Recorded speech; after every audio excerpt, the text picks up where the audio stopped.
Hello guys, welcome to new lecture. Guys, आज के lecture में हम समझने की कोशिश करेंगे कि कॉम्पटन इफेक्ट क्या है और इसकी इक्वेशन को डिटेल से डिराइव करने की कोशिश करते हैं। तो स्टार्ट करते हैं अपने लेक्चर को। डिफिनीशन को आप देखिएगा।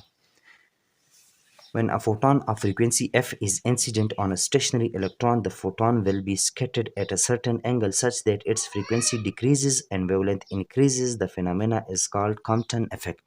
गैस, ये हमारे पास एक एक्सरे है जो फोटॉन्स पर मुश्तमिल है। इनका इंट्रैक्शन हो जाता है एक स्टेशनरी इलेक्ट्रॉन से। स्टेशनरी इलेक्ट्रॉन से जब इनका इंट्रैक्शन हो जाता है तो ये कुछ ना कुछ एनर्जी इलेक्ट्रॉन को प्रोवाइड कर लेते हैं गैस, ठीक है, और बाकी की एनर्जी के साथ ये एक पार्टिकुलर डायरेक्शन में स्कैटर्ड हो जाता है गैस, ठीक है। अब ये जो स्कैटर्ड एक्सरे है इसकी एनर्जी कम हो गई ओरिजिनल एक्सरे की एनर्जी से, इसकी फ्रीक्वेंसी कम हो गई ओरिजिनल एक्सरे की फ्रीक्वेंसी से, इसका वेवलेंथ बढ़ जाता है ओरिजिनल एक्सरे के वेवलेंथ से। ये जो चेंजेस आ रहे हैं पैरामीटर्स ऑफ वेव में, पैरामीटर्स ऑफ एक्सरे में, इस चेंजेस को एक्चुअल में कहते हैं कॉम्पटन इफेक्ट गैस, ठीक है। और ये अपने आप में एक बहुत बड़े फिनोमेना को शो कर रहा है, यानी कि ये रेडिएशन की पार्टिकल नेचर को शो कर रहा है गैस, ठीक है। लेकिन हम उस पर बात नहीं करेंगे, हमने जस्ट क्या समझना है, कॉम्पटन इफेक्ट को समझना है गैस, ठीक है। इस डायग्राम के ऊपर समझने की कोशिश करते हैं। ये हमारे पास एक्सरे आ रहा है, इसके साथ एक एसोसिएटेड एनर्जी है, वो है E is equal to H F guys, ठीक है। और इसके साथ एक मोमेंटम भी है जिसको हम लिख सकते हैं, जिसको हम लिखेंगे P is equal to H by lambda. किस तरह आया है इस पर अब हम बात कर लेंगे। तो इंट्रैक्शन से पहले जो एनर्जी है E is equal to H F, interaction के बाद एनर्जी हो जाएगी E डैश, ठीक है। और वो अब चेंज हो गई, H ने तो चेंज नहीं होना, जस्ट क्या चेंज हो गया, फ्रीक्वेंसी चेंज हो गई, तो एफ डैश लिखेंगे। यानी कि इंट्रैक्शन के बाद एक्सरे की फ्रीक्वेंसी एफ डैश हो गई, तो इसकी वजह से जो एसोसिएटेड एनर्जी है वो ई डैश हो गई, ठीक है। और कुछ ना कुछ मोमेंटम भी होगा, ठीक है। तो मोमेंटम पहले पी था, बाद में हो जाएगा पी डैश। अब पी होता है एच बाई लेमडा, तो यहाँ पर एच ने तो चेंज होना ही नहीं, एच वही आएगा, लेमडा डैश हो जाएगा गैस, ठीक है। इलेक्ट्रॉन के ऊपर आते हैं। इलेक्ट्रॉन के साथ पहले मोमेंटम था जीरो, क्योंकि वो स्टेशनरी था इंट्रैक्शन से पहले। तो इसके साथ जो एसोसिएटेड मोमेंटम था उसको हम पी नॉट से लिखेंगे, और वो क्या है, जीरो है। और इलेक्ट्रॉन के साथ जो एसोसिएटेड एनर्जी है before the interaction with X ray, वो हमारे पास है इसकी रेस्ट मेस एनर्जी, जिसको हम ई नॉट से रिप्रेजेंट करेंगे, और अकॉर्डिंग टू आइंस्टाइन इसको हम इस तरह लिख सकते हैं एम नॉट सी का स्क्वायर गैस। जब इंट्रैक्शन हो जाता है तो ये कुछ ना कुछ एनर्जी के साथ अब भागने लगता है। अब एनर्जी इसके पास ई नॉट नहीं रही, कुछ ना कुछ एनर्जी आ गई इसके पास, ठीक है। तो उसको हम लिखेंगे ई नॉट डैश, ठीक है। और उसको एम सी स्क्वायर लिखा जाएगा, और यहाँ पर ये जो एम है ये रिलेटिविस्टिक मास है। यानी कि हम ये एज्यूम करेंगे कि ये जो इलेक्ट्रॉन जितने वेलोसिटी के साथ, जितने स्पीड के साथ भाग रहा है, वो approachable to the speed of light है। तो इसलिए हम रिलेटिविस्टिक मास का रिलेटिविस्टिक मास की टर्मिनोलॉजी की यूज़ करेंगे। अच्छा, इसकी एनर्जी ये आ गई इंट्रैक्शन के बाद। इसके पास जो मोमेंटम अब आएगा इंट्रैक्शन के बाद, उसको हम लिख सकते हैं एम वी। अब एम क्या है, रिलेटिविस्टिक मास है, और वी इसकी वेलोसिटी है। ये तो इस डायग्राम की एक्सप्लेनेशन आ गई। अब इस पर मैं बात कर लेता हूँ, P is equal to H by lambda क्या है। देखें, as according to Planck's quantum theory, E is equal to H F, ठीक है ना। अब according to Einstein, E is equal to M C square, तो ई की जगह मैंने एम सी स्क्वायर लिखा, is equal to H F अपनी जगह पर। अब एम सी स्क्वायर को मैं थोड़ा सा स्प्लिट कर लेता हूँ, एम सी डॉट सी, ठीक है, is equal to H F. M और सी, मैस और स्पीड, मैस और स्पीड की प्रोडक्ट को हम कहते हैं मोमेंटम, यानी कि the product of mass and the magnitude of velocity is called momentum. Magnitude of velocity mean speed, तो उसको हम क्या लिख सकते हैं, पी लिख सकते हैं। तो इस एम सी की जगह मैंने पी लिख लिया, डॉट सी अपनी जगह पर आ गया, is equal to H F भी अपनी जगह पर आ गया। दोनों अतराफ को सी के ऊपर डिवाइड कर लेते हैं, यहाँ से सी कैंसिल हो जाएगा, P is equal to H F divide by C आ जाएगा गैस, ठीक है। इसको कॉल किया इक्वेशन नंबर 1। अब हम जानते हैं speed of wave is equal to H by, speed of wave is equal to lambda by T, ठीक है। और हम रेडिएशन एक्सरे की बात कर रहे हैं, तो स्पीड ऑफ लाइट की बात करेंगे गैस, ठीक है। तो सी इज इक्वल टू लेमडा, उसका वेवलेंथ कितना है, डिवाइड बाई टाइम पीरियड कितना है, 1/t की जगह मैं एफ लिख सकता हूँ। तो in terms of wavelength and frequency of speed को इस तरह लिख सकते हैं। सी की ये वैल्यू उठाकर इक्वेशन नंबर 1 में अगर आप पुट करें तो हमारे पास आ जाएगा, इक्वेशन 1 इम्प्लाइज करेगा P is equal to H F अपनी जगह पर, सी की जगह लेमडा एफ आ जाएगा, एफ एफ के साथ कैंसिल हो जाएगा, P is equal to H by lambda आ जाएगा। तो ये आपको पता चला कि किस तरह P is equal to H by lambda है। ये तो हमारे पास इस कॉम्पटन इफेक्ट के कंसर्न जो डायग्राम है उस पर हमने समझने की कोशिश की। अब इस टॉपिक को डिटेल से समझने के लिए हम फिजिक्स के दो बेसिक प्रिंसिपल्स का सहारा लेंगे। एक को हम कहते हैं law of conservation of energy, दूसरे को कहते हैं law of conservation of momentum. यानी कि हमारा ये जो सिस्टम है जिसमें एक एक्सरे और एक इलेक्ट्रॉन है, इस सिस्टम की टोटल एनर्जी को देखेंगे बिफोर द इंट्रक्शन, ठीक है, और इसी सिस्टम की टोटल एनर्जी को देखा जाएगा आफ्टर द इंट्रक्शन, ठीक है।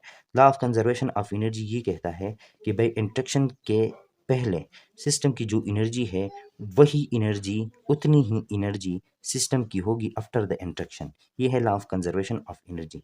तो इसको अप्लाई कर लेते हैं। टोटल एनर्जी, इसका क्या मतलब है देखें, total energy of the system before the collision should be equal to total energy of the system after the collision guys, ठीक है। अब सिस्टम की total energy before the collision क्या है उस पर बात कर लेते हैं। देखें, सिस्टम में हमारे पास एक एक्सरे है, एक्सरे के पास टोटल एनर्जी बिफोर द इंट्रक्शन क्या है वो ई है, ठीक है, ये आ गई। प्लस सिस्टम में एक इलेक्ट्रॉन है, उसके पास इंट्रक्शन से पहले कितनी एनर्जी थी, इसकी रेस्ट मैस एनर्जी, तो ई नॉट, ठीक है।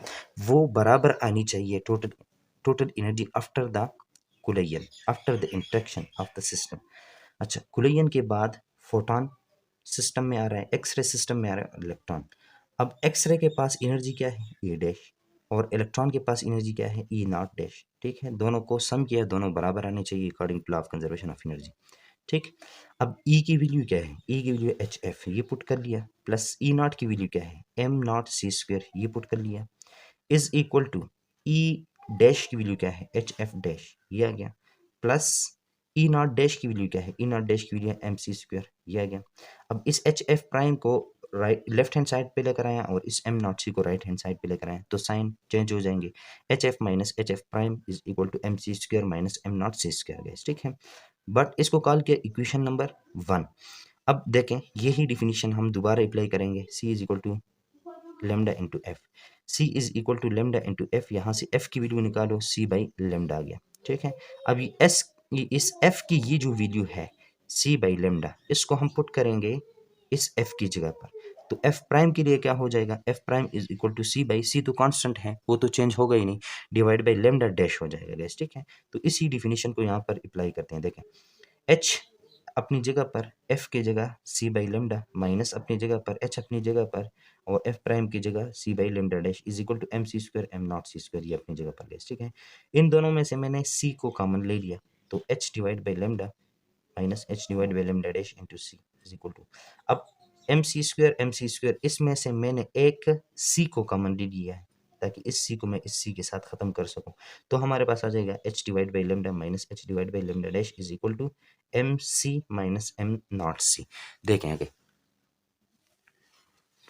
अब एम नॉट सी को मैं इक्वेशन के राइट हैंड साइड से उठाकर लेफ्ट हैंड साइड पर लेकर आता हूँ तो क्या हो जाएगा, प्लस में हो जाएगा, तो H divide by lambda minus H divide by lambda dash plus M naught C square is equal to M C, ठीक है।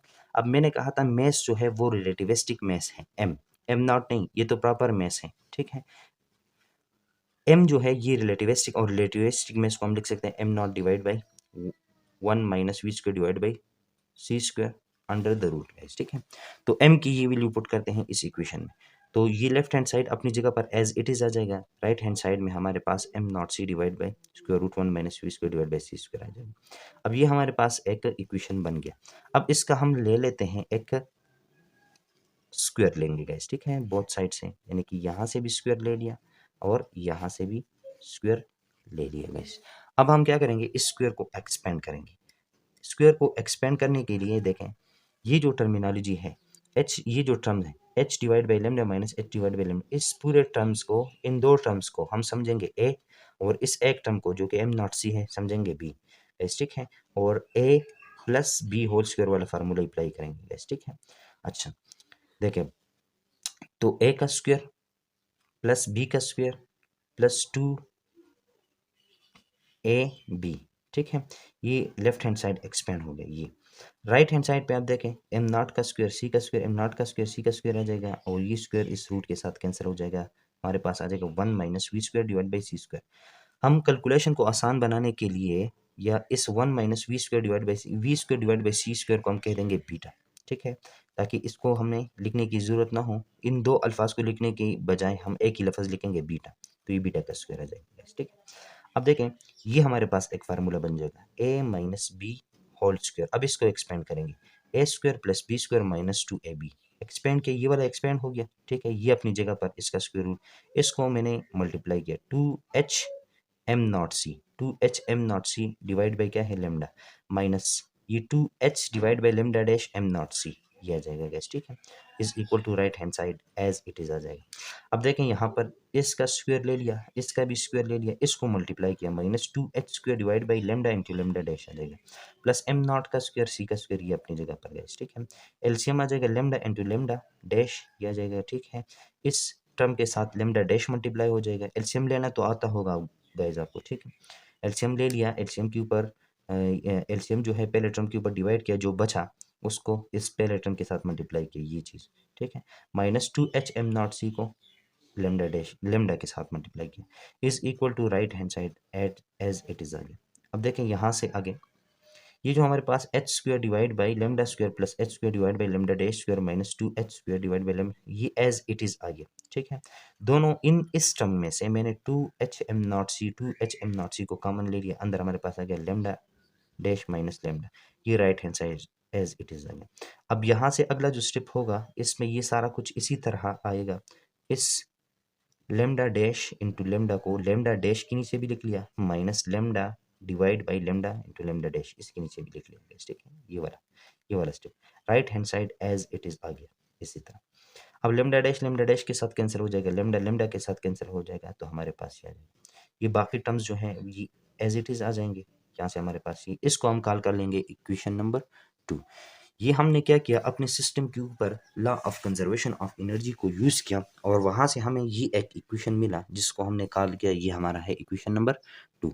अब हम यूज़ करेंगे law of conservation of momentum को, लेकिन याद रखिएगा मोमेंटम क्या है, वेक्टर क्वांटिटी है, ठीक है, और वेक्टर क्वांटिटी के कंपोनेंट्स भी होते हैं, तो इस मोमेंटम के हमारे पास कंपोनेंट्स भी होंगे, rectangular components along the X axis along the Y axis. यानी कि law of conservation of momentum को हम दो हिस्सों में तकसीम कर लेंगे, एक हिस्सा law of conservation of momentum of the system along the X axis और दूसरा हिस्सा होगा law of conservation of momentum of the system along the Y axis guys, ठीक है। तो देखें, स्टार्ट करते हैं। Conservation of momentum along the x-axis of the system. Total momentum of the system along the x-axis before the collision should be equal to the total momentum of the system after the collision along the x-axis. Simple सी बात है guys, देखें along the x-axis की हम बात करेंगे। अब ये एक्स-रे देखें, ये along the x-axis जा रहा है, ना कि along the y-axis जा रहा है, और ना ही कुछ इस तरह एक खास एंगल के साथ जा रहा है, बिल्कुल parallel to the X axis जा रहे हैं। Parallel to the axis mean Y में इसका कोई हिस्सा नहीं है, ठीक है। तो total momentum before the collision of the system में फोटोन की जो मोमेंटम है, ये एक्सरे की जो मोमेंटम है वो क्या है, वो पी है, और वो सब के सब अलोंग द एक्स एक्सिस है, और इलेक्ट्रॉन तो है ही स्टेशनरी, तो उसका मोमेंटम जीरो है, इज इक्वल टू, अब ये स्कैटर्ड हो गया कोलिजन के बाद और ये कुछ खास एंगल से नीचे जाने लगा, ठीक है गाइस। तो अब देखें ये ऐसे जा रहा है, इसका कुछ ना कुछ हिस्सा अगर आपको रेक्टेंगुलर कंपोनेंट का पता है, वेक्टर के रेक्टेंगुलर कंपोनेंट का, तो इस मोमेंटम का ये जो ऊपर जा रहा है जिसका डायरेक्शन ये है, इसका कुछ ना कुछ हिस्सा अलोंग द एक्स एक्सिस भी आ रहा है, कुछ ना कुछ अलोंग द वाई एक्सिस भी आ रहा है, और ये जो नीचे की तरफ जा रहा है इसका कुछ ना कुछ हिस्सा अलोंग द एक्स एक्सिस भी आ रहा है, अलोंग द वाई एक्सिस भी आ रहा है। तो हम अलोंग द एक्स एक्सिस की बात करेंगे। अब देखें ये मोमेंटम जो है ये अगर पी डैश है, तो अलोंग द एक्स एक्सिस इसका जो कंपोनेंट आता है उसको हम कहेंगे P dash along the X axis, जो कि ये है, ठीक है। और ये जो हमारे पास मोमेंटम है ये पी नॉट डैश है, तो अलोंग द एक्स एक्सिस इसका जो हमारे पास आता है उसको हम कहेंगे P naught dash along the X axis, यानी कि बिफोर द कोलिजन सिस्टम का जो मोमेंटम था टोटल वो ये, और after the collision along the X axis system का जो मोमेंटम था वो ये आ गया गाइस, ठीक है।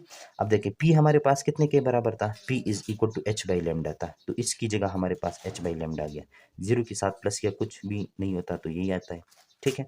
अब किसी वेक्टर का आप एक्स कंपोनेंट किस तरह लिख सकते हैं? देखिए ये अगर हमारे पास वेक्टर ए है, इसका एक्स कंपोनेंट, इसका वाई। एक्स कंपोनेंट आप लिख सकते हैं उस वेक्टर का magnitude multiply by cos of वो एंगल जो ये वेक्टर पॉजिटिव एक्स एक्सिस से बना रहा है, और वाई कंपोनेंट इसका आप इस तरह लिख सकते हैं उस वेक्टर का magnitude multiply by sine of वो एंगल थीटा जो ये वेक्टर एक्स एक्सिस के साथ बना रहा है। तो यहाँ पर तो एक्स कंपोनेंट आ रहे हैं, तो हमने पी डैश का एक्स कंपोनेंट लिखना है इस तरह, यानी कि पी डैश यानी कि इसका magnitude multiply by cos of वो एंगल, उसको हमने थीटा कहा है मोमेंटम के लिए, तो ये हमारे पास ये आ जाएगा। ठीक है। और इलेक्ट्रॉन के लिए हमारे पास पी नॉट डैश और कॉस ऑफ फाई आ जाएगा बस। ठीक। अब देखें एच बाई लेमडा अपनी जगह पर, पी डैश कितना है, पी डैश है H divide by lambda dash, तो H divide by lambda cos theta अपनी जगह पर। ठीक है। पी नॉट डैश कितना है, वो तो एम वी है। ठीक है। तो ये हमारे पास M V cos of phi आ जाएगा बस यहाँ तक। ठीक है। अब यहाँ से आगे देखें, इस H divide by lambda dash को मैं लेफ्ट हैंड साइड पर लेकर आया तो माइनस में हो जाएगा, और ये right hand side as it is आ जाएगा गाइस। ठीक है। अब हम क्या करेंगे, इस इक्वेशन के बोथ साइड को स्क्वायर कर लेंगे। स्क्वायर कर लिया, अब ये हमारे पास a minus B whole square, इस फार्मूले को एक्सपेंड कर लेंगे, a square plus B square minus 2ab। यहाँ पर मैंने स्क्वायर लिखा था लेकिन यहाँ पर स्क्वायर नहीं है गाइस। ठीक है। क्योंकि माइनस 2ab से हमारे पास यही आ जाएगा, a square plus B square minus 2ab। ठीक। और यहाँ से m की जगह क्या पुट करेंगे, हाँ m की जगह रिलेटिविस्टिक में इसकी वैल्यू पुट करेंगे, M naught divide by square root 1 minus V square divide by C square. तो ये वैल्यू यहाँ पर मैंने पुट कर ली है m की जगह, तो m नॉट का स्क्वायर आ जाएगा, साथ में v का स्क्वायर कॉस फाई का स्क्वायर और स्क्वायर रूट ऑफ स्क्वायर के साथ खत्म हो जाएगा, तो 1 divide by 1 minus V square divide by C square. अब ये वाला जो टर्म है ये अपनी जगह पर आ गया, ये जो लेफ्ट हैंड साइड है ये अपनी जगह पर आ गया। ठीक है। V square divide by C square को मैंने कहा है बीटा है, तो इसकी जगह जस्ट इस स्टेप में मैंने बीटा ही लिखा है गाइस। ठीक है। और कुछ भी नहीं किया, इसको कॉल कर लेंगे, ये हमारा इक्वेशन नंबर 3 आ गया। और ये कहाँ से आ गया, ये हमने क्या किया है, हमने कंजर्वेशन ऑफ मोमेंटम को अपने सिस्टम के लिए along the X axis use किया गया। ठीक है। ये अगर आपको नजर नहीं आ रहा था तो इसको आप देखिएगा। ठीक है ना गाइज, ये स्क्वायर लिया है, स्क्वायर को एक्सपेंड किया है और एम की वैल्यू पुट की है, तो हमारे पास ये इक्वेशन आ चुका है। अब आगे देखिएगा, अब conservation of momentum along Y axis को आप देखें एक्स रे जा रहा था अलोंग द वाई एक्सिस, इसका कुछ भी हिस्सा नहीं था, तो हमारे पास zero. Momentum of the system along the Y axis before the collision वो जीरो, एक्सरे का भी और इलेक्ट्रॉन तो था ही स्टेशनरी, तो दोनों जीरो। ठीक है। आफ्टर द कोलिजन कुछ ना कुछ हिस्सा इस फोटॉन का भी आ रहा है और कुछ ना कुछ हिस्सा इस इलेक्ट्रॉन का भी आ रहा है, तो P dash along the Y axis momentum के लिए और P naught dash along the Y axis electron के लिए। ठीक है ना गाइस। अब किसी वेक्टर का वाई कंपोनेंट किस तरह लिखते हैं, वही लॉजिक यहाँ पर यूज करना है, लेकिन यहाँ पर देखें ये मोमेंटम ऊपर की जानिब है along the positive Y axis है, ये momentum along the negative Y axis है। ठीक है। तो ये एक दूसरे के नेगेटिव वेक्टर्स हैं, क्या है, नेगेटिव वेक्टर मैग्नीट्यूड में भी बराबर होना चाहिए, तभी तो हमारे पास दोनों प्लस होंगे, जीरो आएगा ना गाइस। ठीक है। तो इसके साथ हम माइनस लगाएंगे। ठीक है। अब zero is equal to P dash कितना था, P dash H divide by lambda dash था, तो इसकी जगह ये वैल्यू आ गई। ठीक है। आगे sine theta minus P naught dash कितना था, एम वी माइनस किस तरह आपको पता चल गया ना, ये ऊपर की तरफ नीचे की तरफ दोनों प्लस होंगे, मैग्नीट्यूड में बराबर है, तभी तो जीरो आएगा, तभी इसलिए इक्वेशन के लेफ्ट हैंड साइड पे जीरो लिखा हुआ है। ठीक है। M V divide by sine of M V into sine of five. अब इसको हम लेफ्ट हैंड साइड पे भेजते हैं तो साइन प्लस हो जाएंगे, तो यही हमने किया है यहाँ पर, H divide by lambda dash sine theta is equal to M sine of five. Square कर लेंगे दोनों साइड, तो हमारे पास एच डिवाइड बाई ये चीज़ आ जाएगा, एम की जगह क्या पुट करेंगे, रिलेटिविस्टिक में इसकी वैल्यू पुट कर लेंगे। तो अब देखें यहाँ से H square divide by lambda dash square sine square M naught का स्क्वायर वी का square sine of five 1 minus V square divide by C square is equal to beta, इसको कह देंगे गाइस। ठीक है। स्क्वायर इस रूट के साथ कैंसिल हो जाए, इतना तो आपको पता होना चाहिए गाइस। देखें अब देखें now by equation 3 and 4, equation 3 हमारे पास क्या था, इक्वेशन 3 था H square divide by lambda square, ये इक्वेशन था, ये हमारे पास कहाँ से आया था, ये हमने जब law of conservation of momentum को यूज किया along the X axis. Equation 4 ये है, ये कहाँ से आया, जब हमने कंजर्वेशन ऑफ मोमेंटम को यूज किया along the x along the y axis. अब टोटल मोमेंटम को मालूम करने के लिए हम क्या करेंगे, दोनों को प्लस करेंगे, इक्वेशन 3 और इक्वेशन 4 को प्लस करेंगे गाइस। ठीक है। तो ये मैंने लिखा है इक्वेशन 3 और ये आ गया है इक्वेशन 4, ठीक है। अब इक्वेशन 4 और 3 में जो सेम टर्म्स होंगे वो प्लस हो जाएंगे, ठीक है, और जो सेम नहीं है वो तो प्लस नहीं होंगे। तो हमारे पास आ जाएगा, देखें इक्वेशन 3 में H square divide by lambda का स्क्वायर, इक्वेशन 4 में इस तरह का कोई टर्म नहीं है तो ये एज इट इज आ जाएगा गाइस, ठीक है। इक्वेशन 4 में H square divide by lambda dash का स्क्वायर कॉस स्क्वायर थीटा, ठीक है, इसके साथ हम इक्वेशन 4 का ये वाला term H square divide by lambda dash का स्क्वायर साइन स्क्वायर थीटा को प्लस कर लेंगे। Minus 2 H square cos square divide by lambda into lambda dash, ये अपनी जगह पर आ जाएगा और राइट हैंड साइड के साथ प्लस हो जाएगा, तो M V square cos square five plus M V square M naught square V square sine square 1 minus beta, ये आ जाएगा, ठीक है। अब देखें H square divide by lambda square अपनी जगह पर, और इन दोनों में से मैं कॉमन ले लेता हूँ, H square divide by lambda dash का स्क्वायर कॉमन ले लिया, अंदर रह गया cos square theta plus sine square theta जो कि 1 के बराबर होता है, उसकी जगह मैंने 1 लिख लिया, ये एज इट इज आ गया गाइस, ठीक है। देखें ये जो हमारे पास है डिनोमिनेटर में सेम है ना, तो नोमिनेटर में जो है ये इसको लिखेंगे और इस ऊपर वाले को एज इट इज प्लस कर लेंगे। जब इसको हम प्लस करने लगेंगे तो इसमें से M naught square V square common ले लेंगे, अंदर क्या रह जाएगा cos square 5 plus sine square 5 जो कि 1 के बराबर होता है, इसकी जगह 1 लिख लेंगे, नीचे हमारे पास ये आ जाएगा।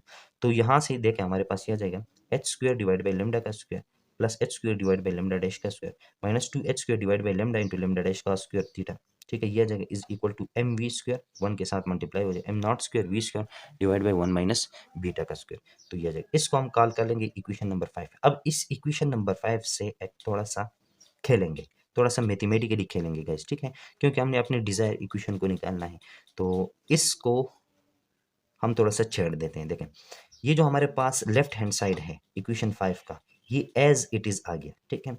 एक ये जो इक्वेशन 5 का राइट हैंड साइड है M naught square V square divide by 1 minus beta, इसके साथ में M naught square C square minus M naught square plus भी कर लेता हूँ माइनस भी कर लेता हूँ, मैथमेटिकली ये अलाउ है, मैं इस तरह कर सकता हूँ, यानी कि 2 में आप 5 को प्लस भी करें और उससे 5 निकाले भी तो 2 के ऊपर कोई असर नहीं होगा, यही मैंने किया। M naught square V square के साथ मैंने क्या किया हुआ है, हाँ इस इक्वेशन को प्लस भी किया है और माइनस भी किया है, तो कोई फर्क नहीं पड़ेगा, ठीक है।